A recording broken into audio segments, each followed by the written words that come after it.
10 feet by 10 fit ছোট্ট ঘর।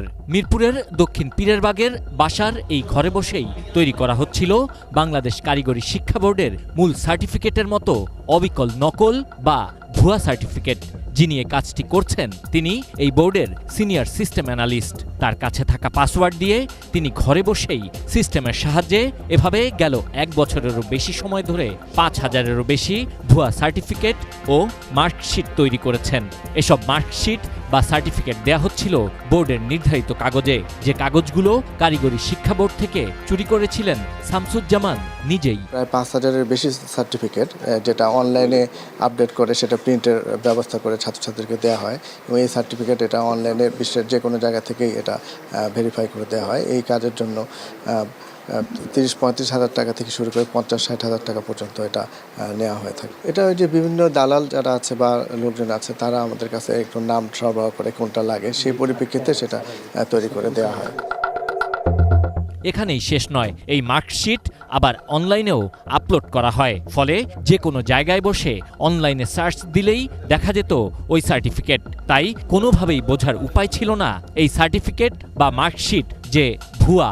আর এসব কাজের জন্য 15,000 টাকায় কর্মচারী নিয়োগ দিয়েছিলেন কারিগরি শিক্ষা বোর্ডের কর্মকর্তা শামসুজ্জামান খান। সরকারি কোনো কর্মকর্তা কর্মচারী না, আমি বাংলাদেশ কারিগরি শিক্ষা বোর্ডের সিস্টেম অ্যানালিস্ট জনাব শামসুজ্জামান, একেএম শামসুজ্জামান। ওনার আন্ডারে ওনার কাছ থেকে বেতন নিয়ে চাকরি করি। আমাকে এই বাসায় থাকতে দিছে, কম্পিউটার দিছে, প্রিন্টার দিছে। উনি যখন যে ডাটাটা আমাকে দেখায় দেয়, আমি সেটা করে প্রিন্ট করে ওনাকে দিয়ে দেই, অথবা সে যার কাছে দিতে বলে তার কাছে দিয়ে আসি। আমি যাব 4,500 5,000 এর বেশি ছাপিয়েছি। কি ছাপাইছেন? Certificate, marksheet. যে সকল শিক্ষার্থীরা ওই শিক্ষাবর্ষে পাশ করতে পারেনি বা পরীক্ষা দেননি তাদের রোল নাম্বার ব্যবহার করে এসব ভুয়া সার্টিফিকেট তৈরি করা হচ্ছিল। অর্থাৎ চাইলে যে কেউ পড়াশোনা না করেও এভাবে সার্টিফিকেট নিতে পারতেন। কারিগরি শিক্ষা বোর্ডের অরিজিনাল কাগজে সার্টিফিকেট, অরিজিনাল কাগজে ট্রান্সক্রিপ্ট বানানো হলো, ওনারা ওইভাবে স্বাক্ষর বানিয়ে দিবেন। আর যিনি সিস্টেম অ্যানালিস্ট ওনার বাসাতে কম্পিউটারে গিয়ে উনি ওনার বাসাতে গিয়ে উনি ওই সার্টিফিকেটগুলোকে আবার আপলোড করবেন। পৃথিবীর সবগুলো জায়গা থেকে এটাকে ভেরিফাই করে দিতে পারবে। তো এই কাগজটাও সম্পূর্ণ অরিজিনাল এবং উনি যে এটাকে আপলোড করে দেন সেই একমাত্র অথরাইজড ব্যক্তি হলেন উনি।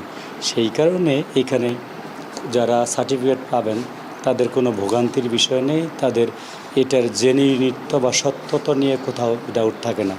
এই সার্টিফিকেট নিয়ে মানুষরা দেশে বিদেশে কাজ করতে চাকরি পাবে। এই সার্টিফিকেট মার্কশিট নিয়ে তারা দেশে বিদেশে অন্য মেধাবী ছাত্রদেরকে পিছনে ফেলে দিয়ে ভালো প্রতিষ্ঠানে ভর্তি হতে পারতে যাবে।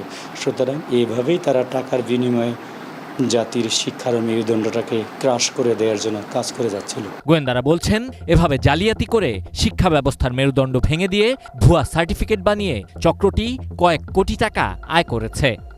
সিনিয়র সিস্টেম অ্যানালিস্টের সাথে আরও কারা জড়িত, বোর্ডের অন্যান্য কোনো কর্মকর্তা জড়িত কিনা, তাকে সে প্যাট্রোনাইজ করছেন কিনা, এবং এই টাকাগুলি যে প্রতিটা সার্টিফিকেটের পেছনে যে সে প্রায় 35,000 50,000 টাকা ইনকাম করছেন, এটা তার ভাগ কাউকে দিচ্ছেন কিনা, আমরা সবগুলি তদন্তে আমরা নিয়ে আসব। আমি মনে করি এইরকম গরিত কাজ যারা করছে, বাংলাদেশের শিক্ষার মানকে নষ্ট করার জন্য কাজ করছে, তাদের কাউকে আমরা ছাড় দিব না। তাদেরকে রিমান্ডে এনে তাদের সাথে যারা জড়িত প্রত্যেককে আইনের আওতায় আনা হবে।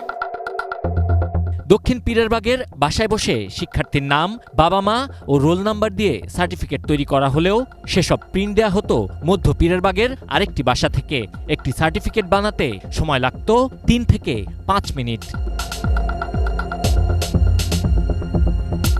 Sabbir Ahmed, ATN news,